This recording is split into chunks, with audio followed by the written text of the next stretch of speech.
पुस्तक ऋण लाद कर न मरें, लेखक श्री राम शर्मा आचार्य, ऑडियो 1।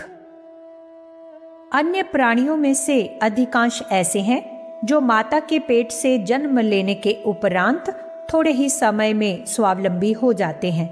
उन्हें बहुत दिनों तक अभिभावकों की सेवा सहायता पर आश्रित नहीं रहना पड़ता।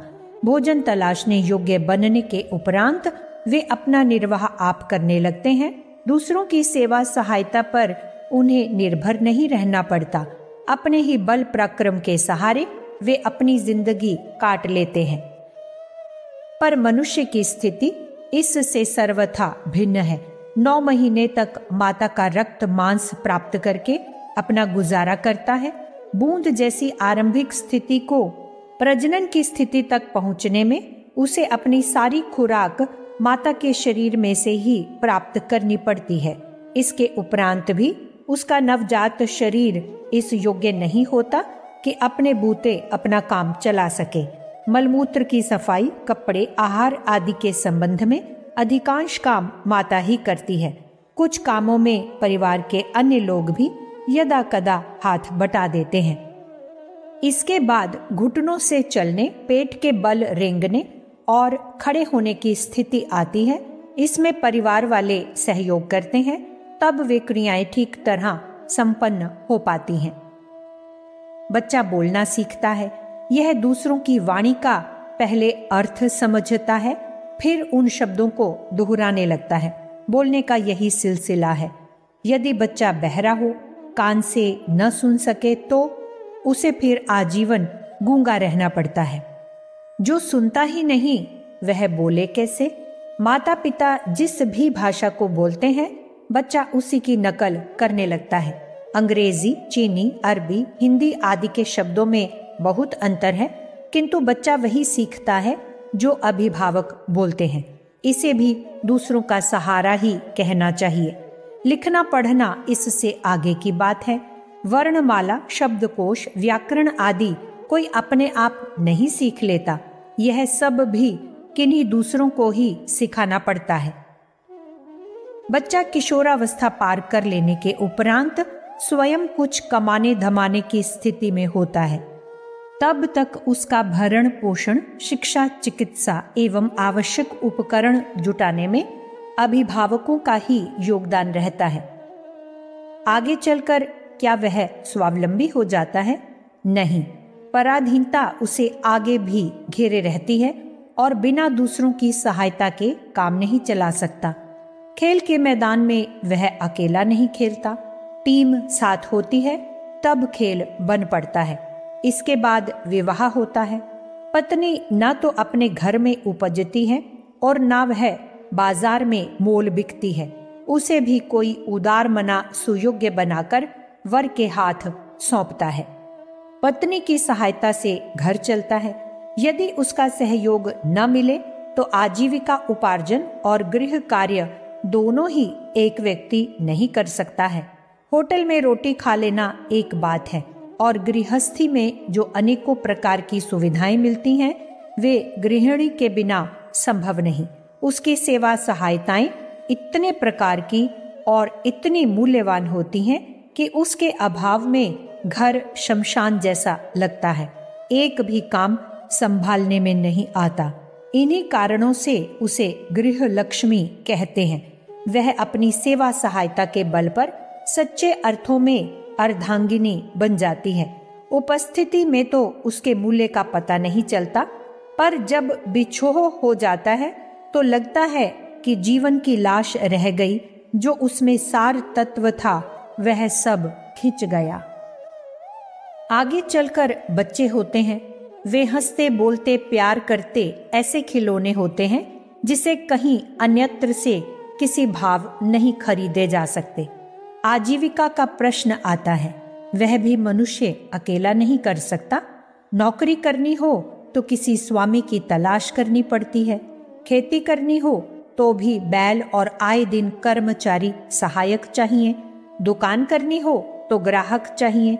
खरीदना हो तो दुकानदार ढूंढना पड़ता है। अकेला व्यक्ति कुछ खरीद भी नहीं सकता और न खाने पहनने की वस्तुएं अर्जित कर सकता है। अन्न, वस्त्र, नमक, तेल, साबुन जैसे नित्य उपयोग में आने वाली वस्तुएं उपार्जित कहाँ होती हैं? इनमें से प्रत्येक वस्तु ऐसी है जिसके हमारे हाथ तक आने में सहस्त्रों मनुष्यों का श्रम लगता है। उत्पादन दूसरे का चलता है, खरीदार उसे किसी वाहन में लादता है, लदान दुकानदार तक पहुंचता है। इस बीच उन वस्तुओं के सम्मिश्रण और परिश्रमों में हजारों व्यक्तियों का सहयोग लग जाता है। अब वह जमाना नहीं रहा जब अपनी वस्तुओं को लोग स्वयं भी पैदा कर लेते थे। आज तो एक पोस्ट कार्ड बनाने में कितनी कीमती मशीनें प्रयुक्त होती हैं।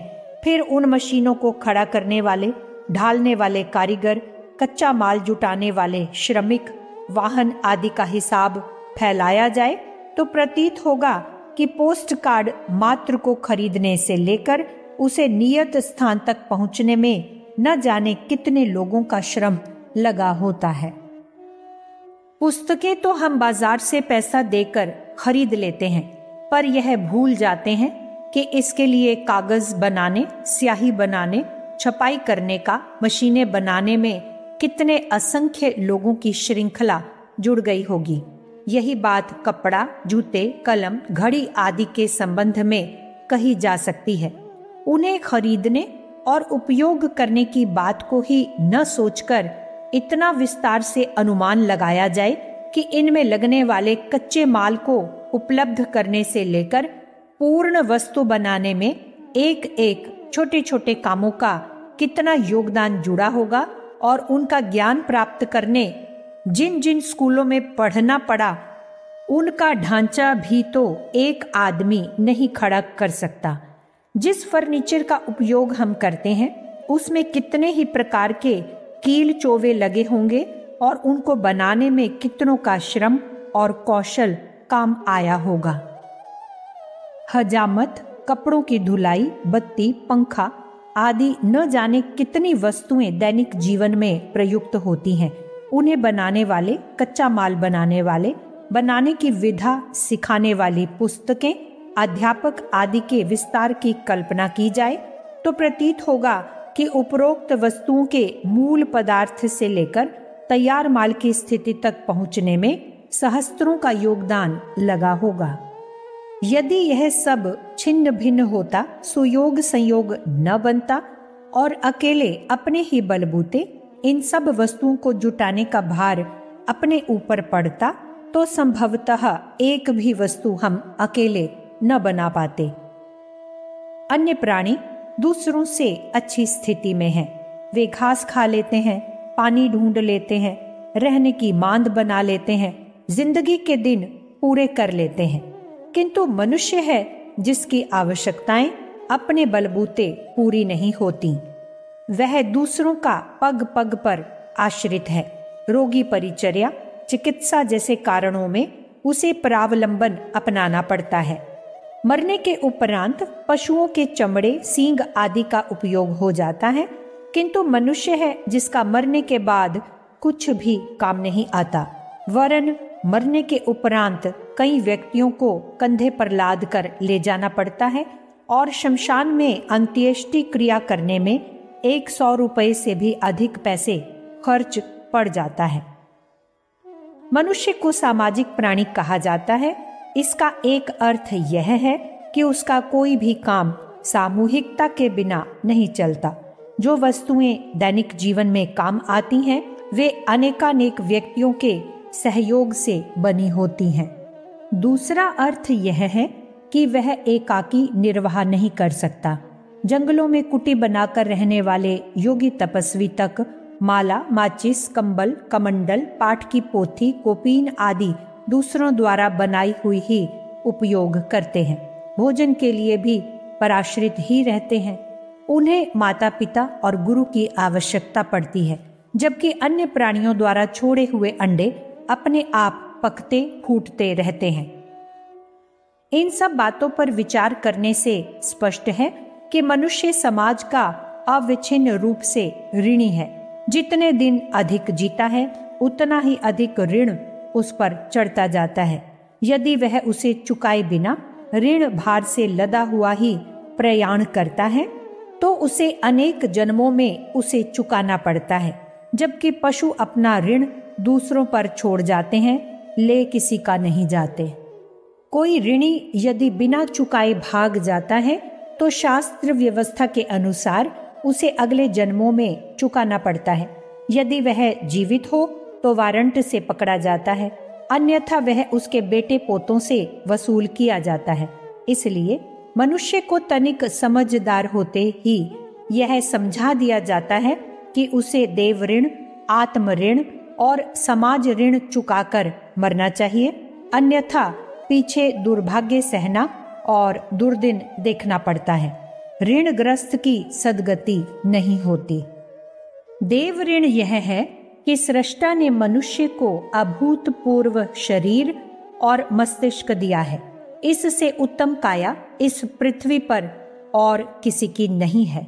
जो अन्य प्राणियों में से किसी को नहीं मिला वह अनुदान नहीं वरन धरोहर है।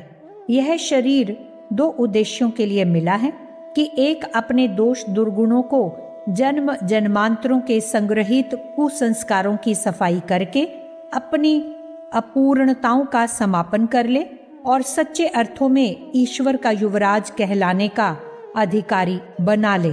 दूसरा यह है कि ईश्वर के इस विश्व उद्यान को सुंदर समुन्नत बनाने में अपनी क्षमता की हर बूंद निचोड़ दे। इस प्रकार सृष्टा की कृति को सार्थक बनाने में उसका हाथ बटाएं। देव ऋण चुकाने के यही दो मार्ग हैं। ईश्वर का स्मरण, भजन, पूजन उस पर एहसान जताने के लिए नहीं वरन इसलिए करते हैं कि ईश्वर की धरोहर और जिम्मेदारी को हम भूल ना जाएं। आत्म ऋण यह है कि मनुष्य का अंतःकरण हर घड़ी उससे आग्रह अनुरोध करता रहता है कि इतनी कृपा करें कि इस जन्म को श्रेष्ठतम तरीके से बिताया जाए। ऐसा ना हो कि यह जन्म भी पेट प्रजनन के पशु प्रयोजनों में व्यतीत हो जाए। आत्मदेव हर घड़ी इस निमित्त अपनी चेतावनी सुनाते हैं। उचित पर प्रसन्न और अनुचित पर अप्रसन्न होते हैं। साथ ही अपनी यह आवश्यकता भी बताते हैं कि शरीर पर ही सब कुछ न लुटा दिया जाए, आत्मा के कल्याण हेतु भी कुछ किया जाए। कुमार्ग पर चलने पर आत्मा कचोटती और आत्म प्रवंचना के बदले हाथों हाथ आत्म प्रताड़ना भी देती है। इस प्रकार वह सद्गुरु का कार्य निरंतर करती है। गुरु के दर्शन तो यदा कदा ही होते हैं, पर सद्गुरु अंतर आत्मा तो आठों याम मार्गदर्शन करता है। उसका ऋण भी ऐसा है जो चुकाया ही जाना चाहिए। तीसरा ऋण समाज का है। उसी से शरीर को पोषण और आत्मा को प्रोत्साहन मिलता है। यदि उसके द्वारा दिए गए इस पर्वत सदृश भारी ऋणों को चुकाया न गया तो एक प्रकार से अनर्थ ही हुआ समझा जाना चाहिए। जब समाज जीवन धारणा से लेकर प्रगति के सभी साधन संजोता है तो उसे सुव्यवस्थित, समुन्नत और सुसंस्कारी बनाने के निमित्त कुछ भी न किया जाए तो यह भारी कृतघ्नता होगी। भली बुरी परिस्थितियां उत्पन्न करने की जिम्मेदारी पूरी तरह सामाजिक वातावरण की है। उसका परिशोधन, परिमार्जन न किया जाए तो समझना चाहिए कि ऋण लिया तो गया पर चुकाया नहीं गया। यह बेईमानी भी है और बदमाशी भी। उपकार के बदले प्रत्युपकार न किया जाए तो इसे कृतघ्नता या विश्वासघात ही कहा जाएगा। हर मनुष्य का कर्तव्य है कि वह यह विचार करे कि समाज को श्रेष्ठ, सुखी, समुन्नत बनाने के लिए वह क्या कर सकता है। जो कर सकता है उसमें आनाकानी नहीं की जानी चाहिए। आत्मसंतोष और लोक सम्मान का प्रतिफल इसी उपाय से हाथों हाथ मिलता है।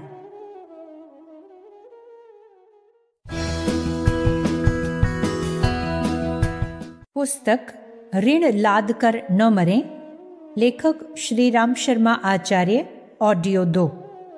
दुखियों की सहायता करने, पतितों को ऊंचा उठाने उन्नतिशीलों को आगे बढ़ाने की सामर्थ्य हर किसी में है। इस हेतु यदि धन न दिया जा सके, प्रत्यक्ष सहयोग न जुटाया जा सके, तो परोक्ष रूप से सत परामर्श देने का कार्य तो हो ही सकता है। इस परामर्श में यह तथ्य भी सम्मिलित है कि जो समझ की बात न माने उससे असहयोग किया जाए और उपयुक्त अवसर हो तो भीड़ भी पड़ा जाए। अपने चरित्र का उदाहरण प्रस्तुत करके भी हम दूसरों में प्रोत्साहन उत्पन्न कर सकते हैं और इस असमंजस को हटा सकते हैं कि यह कार्य कठिन है। जो कार्य एक कर सकता है वह कर गुजरना दूसरे के लिए क्यों कठिन होना चाहिए। समाज में कुत्साएं और कुंठाएं इसीलिए फैली हैं कि अनुचित्य के मार्ग पर चलने वालों की संख्या बहुत है और उस भेड़ चाल को देखकर दुर्बल मन वाले ओछे आदर्शों की दिशा में फिसल पड़ते हैं। यदि हमारी जीवनचर्या ओछी है तो उसका तात्पर्य यही है कि हम ओछेपन को संसार में फैलाने की जिम्मेदारी उठाते हैं और परोक्ष रूप से लोगों को आमंत्रण देते हैं कि वे भी इसी घटिया मार्ग पर चलें। यो वाणी और लेखनी से भी लोगों को किसी दिशा विशेष में चलने के लिए प्रोत्साहित किया जा सकता है, किंतु सबसे प्रभावी तरीका यह है कि अपना उदाहरण प्रस्तुत किया जाए। महापुरुष प्राचीन काल में बहुत थे, उनके इतिहास ही अब शेष हैं। प्रत्यक्ष कर दिखाने वाले कम ही दिखाई पड़ते हैं, पर उन इतिहासों की कथा गाथाएं भी कई बार अपनी महानता और वास्तविकता के कारण इतना उत्साह भर देती हैं कि पढ़ने और सुनने मात्र से आंखों में आंसू आ जाते हैं और वैसा ही कर गुजरने को मन करता है। गांधी जी ने छोटी आयु में हरिश्चंद्र नाटक देखा। वे इतने प्रभावित हुए कि उसी समय निश्चय कर बैठे कि मैं हरिश्चंद्र का अनुयायी होकर ही जीऊंगा। उन्होंने किया भी ऐसा ही। जिनका नाटक ऐसी प्रेरणा भर सकता है, उनका प्रत्यक्ष दृश्य घटनाक्रम कितनों में उच्च प्रेरणा भर सकता है, इसका अनुमान लगाने में किसी को कुछ कठिनाई न होनी चाहिए। हनुमान जी को सत प्रयोजन के लिए आगे चलते देखकर असंख्यों रीछ वानर उनके अनुयायी बन गए थे और अपनी सामर्थ्य के अनुसार राम काज में अपना सर्वस्व होम देने के लिए तत्पर हुए थे। दूसरा प्रतिपक्षी उदाहरण रावण का है। उसके लाखों बेटे पोते उसी प्रकार की दुष्टता के ढांचे में ढल गए थे। इतने बड़े देश में अकेला विभीषण ही किसी प्रकार अपनी गरिमा की रखवाली कर सका था। यो कथनी और लेखनी का भी कुछ तो प्रभाव होता ही है, पर दूसरों पर गहरी छाप छोड़ने में अपना चरित्र सबसे अधिक प्रभावशाली सिद्ध होता है। हम श्रेष्ठता अपनाकर अपनी सच्चरित्रता की गहरी छाप दूसरों पर छोड़ सकते हैं। व्यवहार में उधारी का लेन देन चलता है। यदि लिया है तो वह ब्याज समेत चुकाना पड़ेगा। जितने दिन बीतते जाएंगे उतना ही ब्याज बढ़ता जाएगा। यही नियम जमा करने के विषय में भी है। यदि जमा किया गया है तो वह भी समयानुसार ब्याज समेत मिल जाएगा।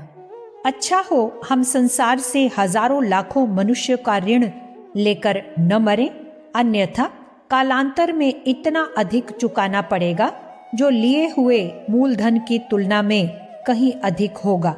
भार ढोने वाले पशु संभव है ऐसे ही किसी के ऋणी रहे हों, जिनने लेते समय तो उस कठिनाई को ध्यान में न रखा हो और हास विलास में खर्च कर डाला हो, पर चुकाते समय उन्हें गधे, भैंसे या बैल की तरह कठोर परिश्रम करके उसे चुकाना पड़ रहा हो। इसकी तुलना में तो अल्प बचत विभाग का वह परामर्श सार गर्भित है, जिसमें थोड़ा थोड़ा जमा करते रहने के लिए कहा जाता है और बताया जाता है कि इस स्तर की थोड़ी बचत करते रहने पर भी कालांतर में वह राशि ब्याज समेत इतनी हो जाएगी जिससे आड़े समय में कोई बड़ा प्रयोजन सध सके। अमानत के रूप में बैंक के खजांची के पास बड़ी राशि जमा रहती है। यदि वह उसे निजी राशि माने और उड़ाकर गायब हो जाए तो पकड़े जाने पर जेल भुगतने के अतिरिक्त यह भी सहन करना होगा कि उसका घर खेत नीलाम चढ़ाकर वह राशि जमा करा ली जाए। भगवान के विधान में ऐसा कोई नियम नहीं है कि किसी का ऋण लेते तो जाएं, उस पर अपना अधिकार माने और चुकाते समय आनाकानी करें। वापसी के कर्तव्यों को अनदेखा अनसुना करें। यहाँ न्याय की तुला पर सब कुछ तोला जाता है।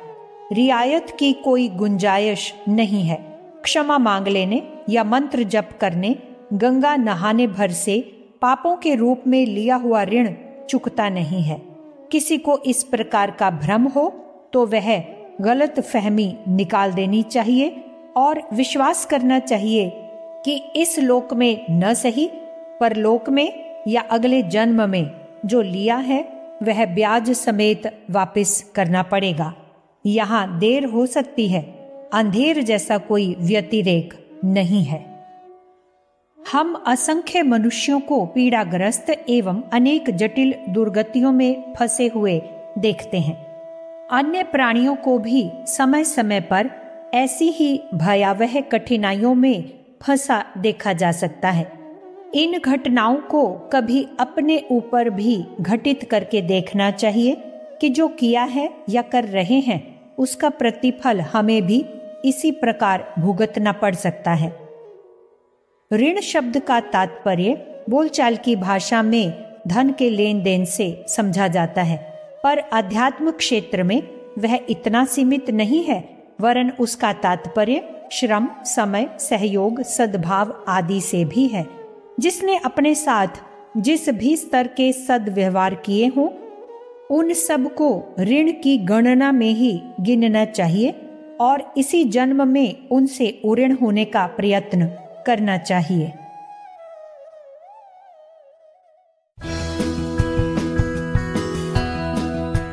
पुस्तक ऋण लाद कर न मरें, लेखक श्री राम शर्मा आचार्य, ऑडियो 3। इसके अतिरिक्त एक बात और भी ध्यान में रखना चाहिए कि जो उधार मांग कर या प्रेमवश नहीं लिया गया है वरन छल कपट से, विश्वासघात, अपहरण से लिया गया है, वह पातक अपने ढंग का अनोखा या भयंकर हो जाता है।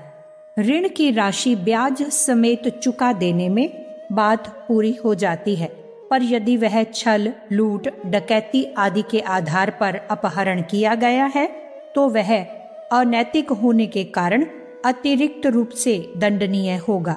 लूट का धन तो जिसका था उसको अदालत वापस दिला ही देगी, पर उसे आक्रमण, अपराध के बदले जेल काटनी पड़ेगी, सो अलग। हमें अपने पातकों का स्मरण करना चाहिए कि कब किसके कितने एहसान अपने ऊपर लिए और कितने ऐसे कुकृत्य किए जिसमें वापसी का वायदा करके उसे हड़प लिया गया हो। यह विश्वासघात दोहरे दंड का अपराधी बनाता है और उसका प्रतिफल भी अधिक त्रासपूर्वक सहना पड़ता है। हमारी दृष्टि लूट खसोट की, अपहरण, छल छद्म की नहीं रहनी चाहिए, वरन एक ईमानदार एवं भले आदमी की तरह यही सोचना चाहिए कि जिससे जिस स्तर का सहयोग सहकार प्राप्त किया हो उसे उसी रूप में लौटा दें। श्रम का प्रतिफल धन के रूप में भी चुकाया जा सकता है, क्योंकि धन वस्तुतः श्रम का ही मूल्य है। शर्त एक ही है कि वह ईमानदारी से कमाया गया हो। एक से उधार लेकर दूसरे को चुका देने से ऋण मुक्ति कहाँ हुई? हमारा परिश्रम, श्रम, प्रभाव, परामर्श सभी कुछ ईमानदारी से सना हुआ न्याय युक्त होना चाहिए। जिस व्यक्ति से जिस प्रकार का उपकार प्राप्त किया है या जिससे वह प्राप्त करता है, यदि वह उस रूप में वापस लौटाने की स्थिति में नहीं है, जैसे माता ने हमें गोदी में खिलाया और अब वह गोदी में खेलने लायक नहीं रहा, तो फिर दूसरा उपाय यही है कि समूचे समाज में एक ही आत्मा समाई हुई समझकर सत्पात्रों को उसका प्रत्युपकार लौटा दिया जाए। आवश्यक नहीं कि वह उसी रूप में हो। एक उपकार का प्रत्युपकार दूसरे रूप में या दूसरे व्यक्ति के प्रति भी हो सकता है। अपराध करने का अर्थ खाई खोदना है। उसमें जो भी गिरेगा कष्ट पाएगा।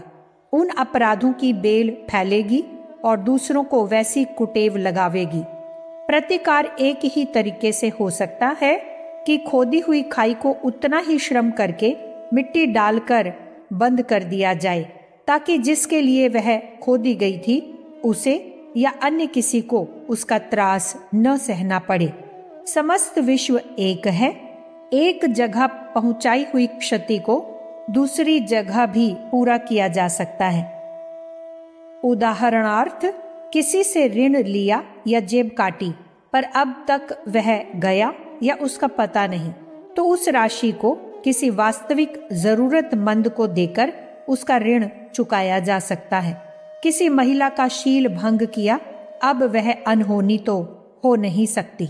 उसका प्रायश्चित यही है कि अन्यान्य महिलाओं को शीलवती या सुयोग्य बनाने के लिए ऐसा प्रयत्न किया जाए जिसमें पाप का पलड़ा पुण्य के बराबर हो जाए और इस संतुलन से अपनी आत्मा पर जमा हुआ भार हल्का हो।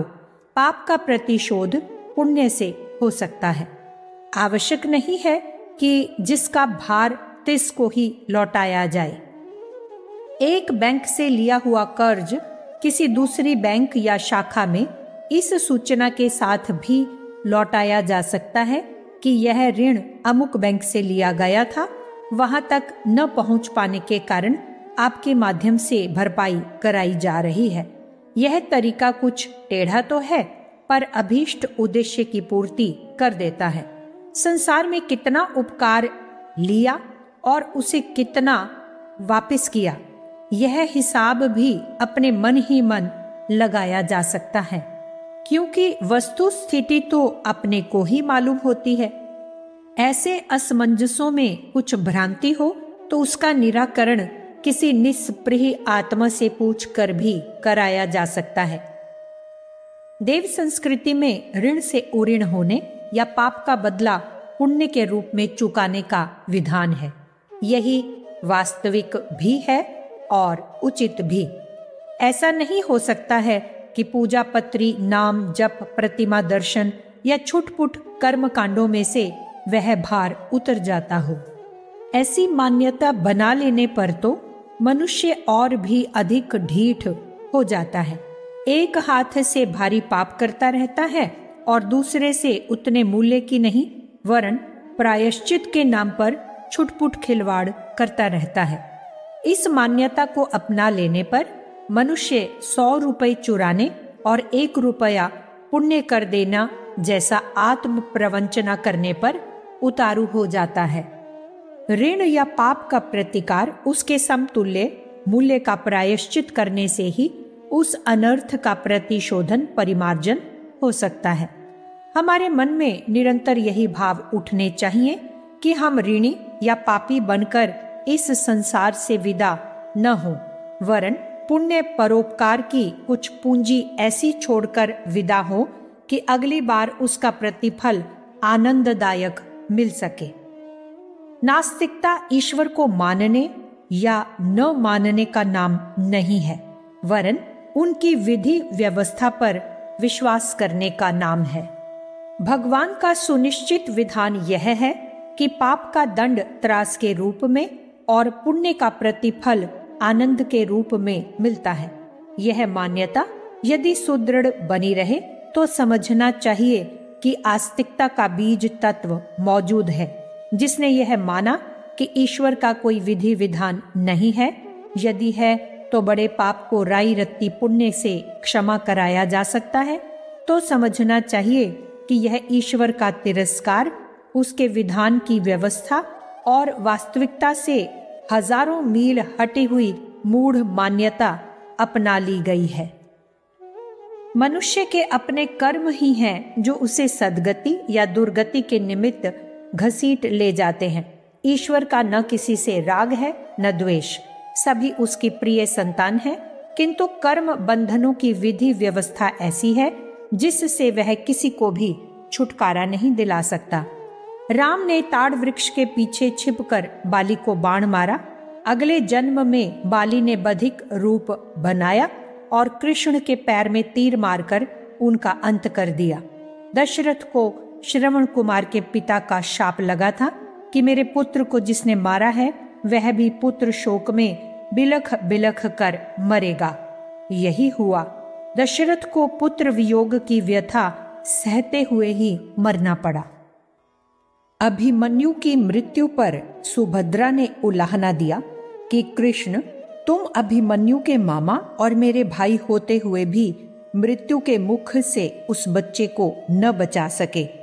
तब कृष्ण ने कर्म की प्रमुखता के संबंध में महाभारत में सुविस्तृत उपदेश देकर उसे शांत किया कि कर्म चक्र सबसे बड़ा है, उसके विधान से कोई भी जीवधारी नहीं बच सकता।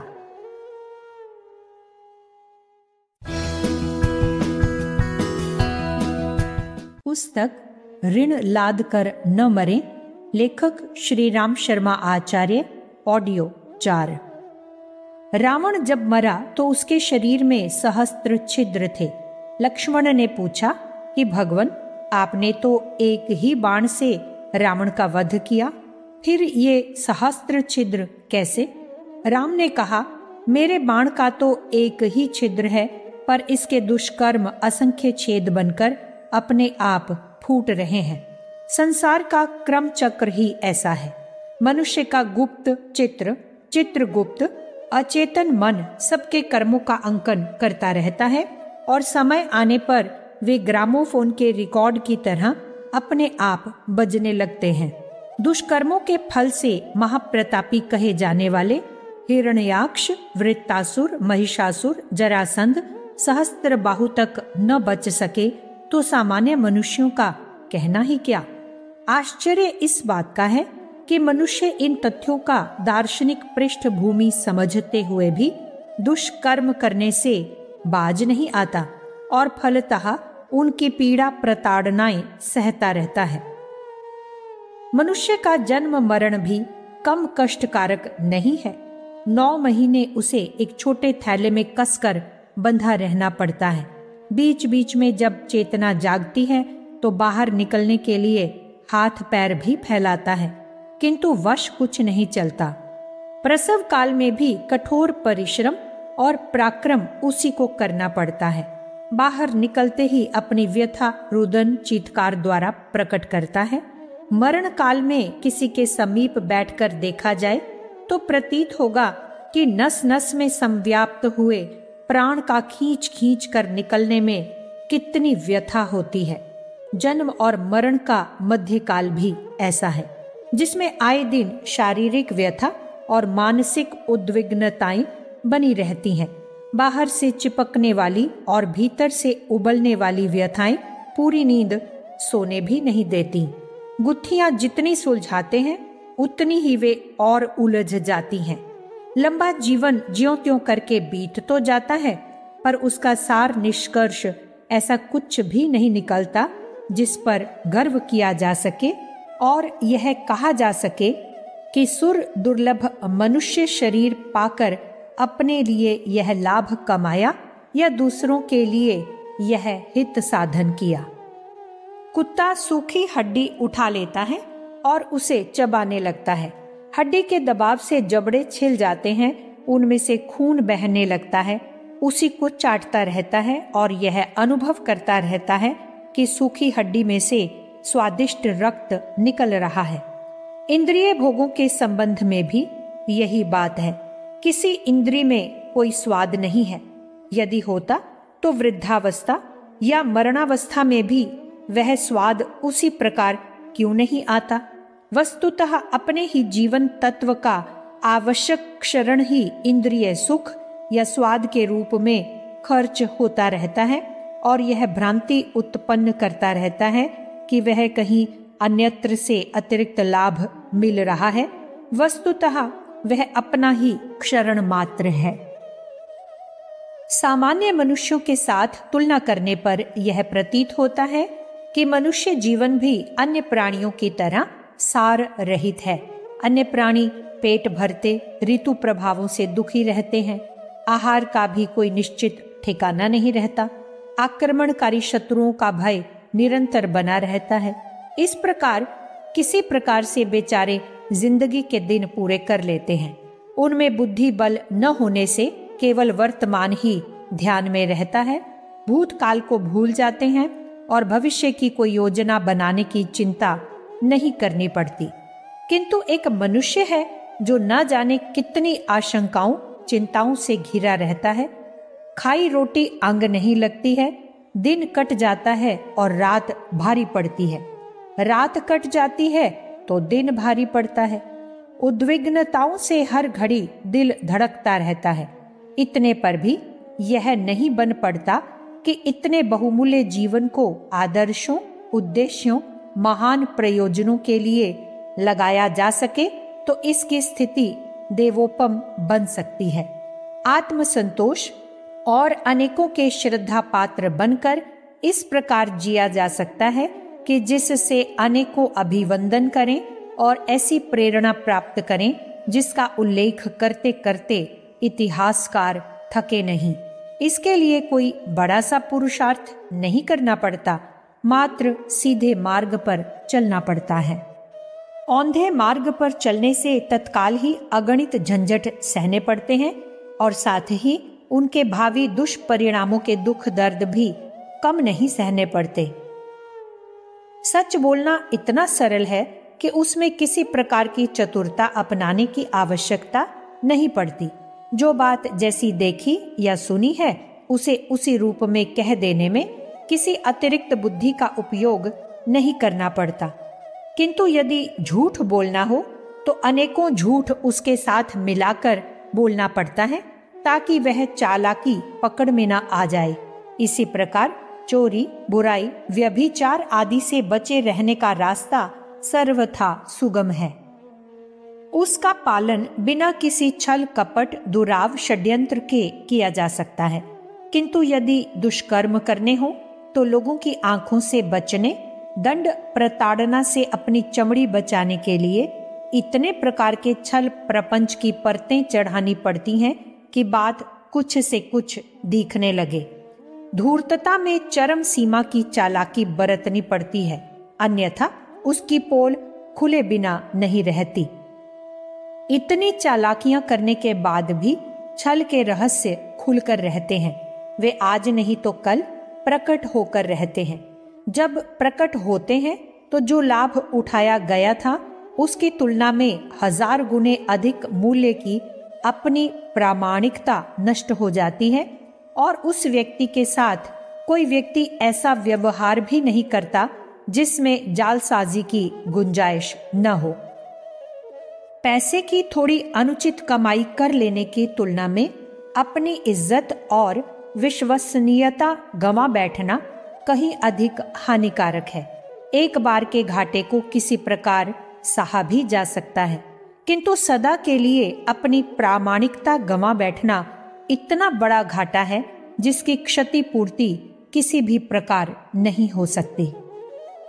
इसके विपरीत यदि मनुष्य की सज्जनता अपनी छाप जमा लेती है तो थोड़ा थोड़ा मुनाफा होते रहने पर भी अधिक बिक्री का लाभ इतना बढ़ जाता है कि बेईमानी की तुलना में उसमें कहीं अधिक लाभ रहता है। जिन देशी विदेशी कंपनियों ने अपनी प्रामाणिकता की छाप जमा ली है उनने अपेक्षाकृत अधिक लाभ कमाया है और लोक सम्मान की भावना भी बनती है।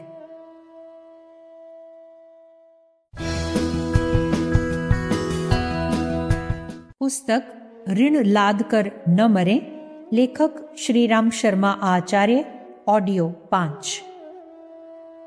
यह सोचना सही नहीं कि सज्जनता अपनाने वाले को सदा घाटा ही रहता है। यह आरंभिक दिनों में हो सकता है।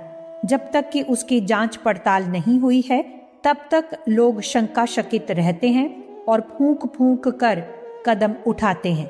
दूध के जले छाछ भी फूंक कर पीते हैं, पर यह स्थिति सदा नहीं रहती। कुछ बार के व्यवहार में ही यथार्थता का पता चल जाता है। जब लोग किसी व्यक्ति या वस्तु पर विश्वास कर लेते हैं तो निश्चिंत होकर उसी से व्यवहार करते हैं। जिसके ग्राहक अधिक हैं वह थोड़ा लाभ उठाकर भी अंततः अधिक मुनाफे में रहता है। यह व्यापार क्षेत्र का व्यवहार है।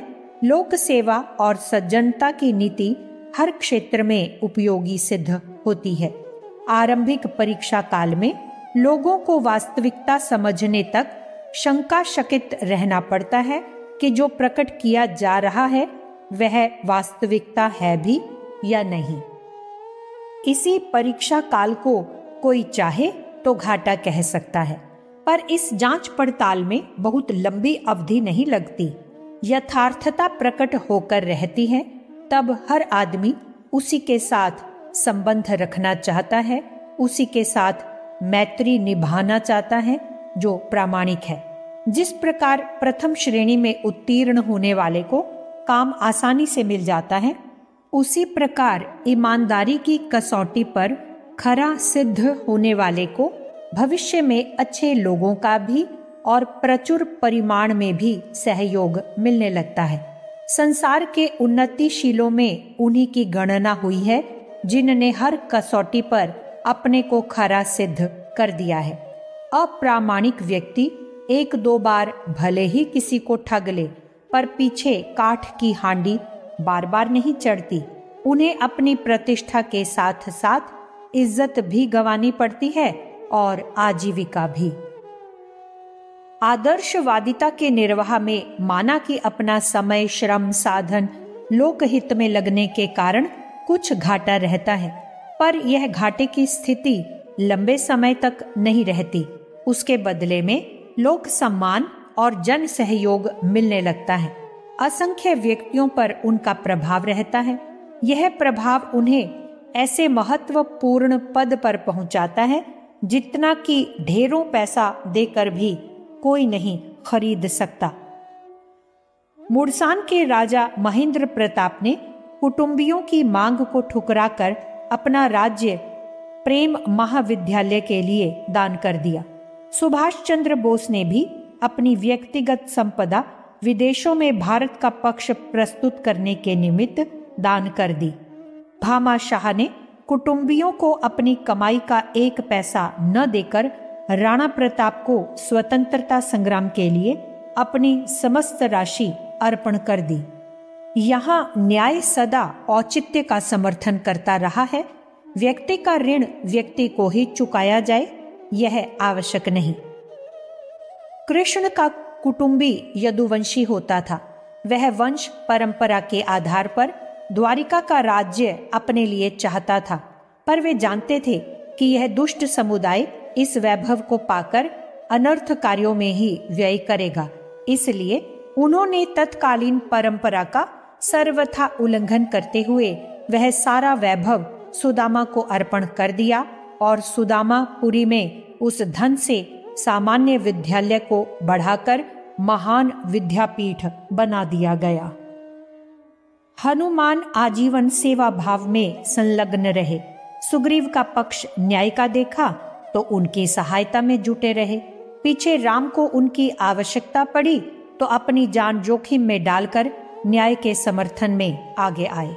जो उनके प्रभाव क्षेत्र में थे उन सहचरों को भी साथ लेकर उस संकट का सामना करने में जुट गए जिसमें प्राण जाने का संकट प्रत्यक्ष दृष्टिगोचर होता था।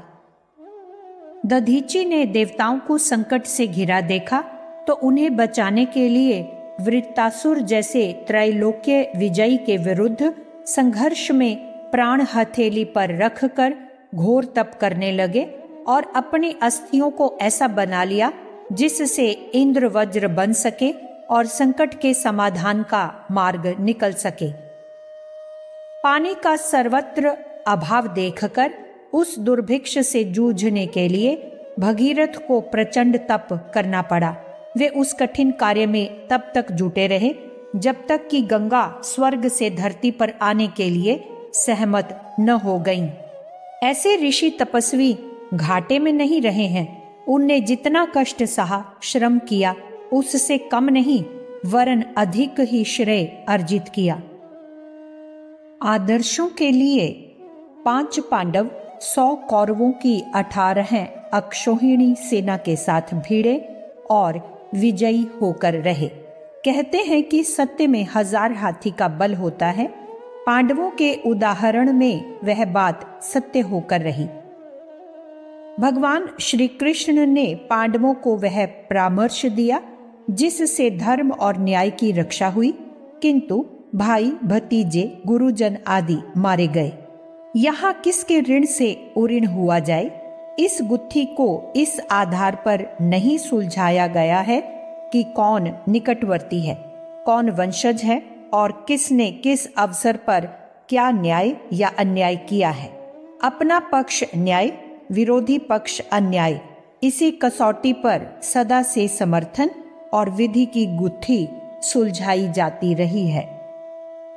नारद के प्रसंग में ऐसी ही शिक्षाएं आती हैं जिसमें उनके कुटुंबी असहमत थे, पर उनने श्रेय मार्ग पर अग्रसर करने के लिए वही सलाह दी जो कुटुंबियों की इच्छा के विरुद्ध थी पर व्यक्ति का हित करती थी। ध्रुव और प्रहलाद को उन्होंने घर वालों की इच्छा के विरुद्ध श्रेय पथ अपनाने का परामर्श दिया। राजा हिमाचल अपनी बेटी उमा को किसी धनी राजा या देवता से विवाह करना चाहते थे, पर नारद जी ने उन्हें शिव जी का वर्ण करने का परामर्श दिया जिससे वे जगत माता बन गईं। वास्तविक ऋण उनका है जो न्याय और नीति के मार्ग पर चलने की प्रेरणा और सामर्थ्य प्रदान करता है। इसलिए गुरु ऋण को सबसे बड़ा माना गया है। अभिभावक तो मोहवश गलत सलाह भी दे सकते हैं, अपनी स्वार्थ पूर्ति के लिए ऐसे कृत्यों के लिए भी प्रोत्साहन दे सकते हैं जिससे उनकी स्वार्थ सिद्धि होती हो। वाल्मीकि के कुटुंबी लूट, डकैती आदि का समर्थन करते रहे जिससे उनका प्रत्यक्ष लाभ हो, पर नारद ने उसे सही शिक्षा देकर लोक परलोक संवारा। टिटहरी के अंडे समुद्र बहा ले गया। वापस लाने के लिए उसने प्रचंड प्रयत्न किया। चोंच में बालू भर भर कर समुद्र को पाटने लगी। वह तो कहां तक पाट पाती, पर महर्षि अगस्त्य ने उसका न्याय पक्ष देखा और साथ ही साहस भी। वे उसकी सहायता करने के लिए उद्यत हो गए और समुद्र जैसे शक्तिशाली को अंडे वापस करने के लिए बाधित कर दिया। वह अगस्त्य की नहीं, न्याय पक्ष की विजय है। शास्त्रकार ने सच ही कहा है कि सत्य जीतता है, असत्य नहीं। व्यक्ति का ऋण चुकाना आवश्यक नहीं, सत्य और न्याय का समर्थन आवश्यक है। विभीषण ने भाई का साथ छोड़ दिया। सुग्रीव और बाली यद्यपि दोनों सगे भाई थे, पर अंश वंश को महत्व न देकर उनने न्याय पक्ष का समर्थन किया और अपमान सहना उचित समझा। भारत ने गद्दी पर बैठने के मां के आदेश को स्पष्ट ठुकरा दिया और प्रहलाद ने अपने पिता की अनुचित आज्ञा का स्पष्ट तिरस्कार किया। प्रश्न संबंधियों का नहीं, न देश समुदाय का है।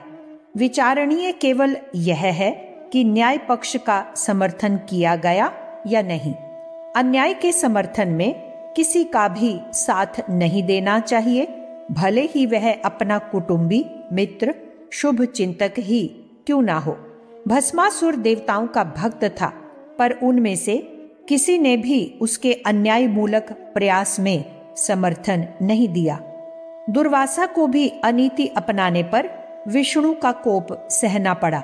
उनकी सहायता के लिए वे तैयार न हुए।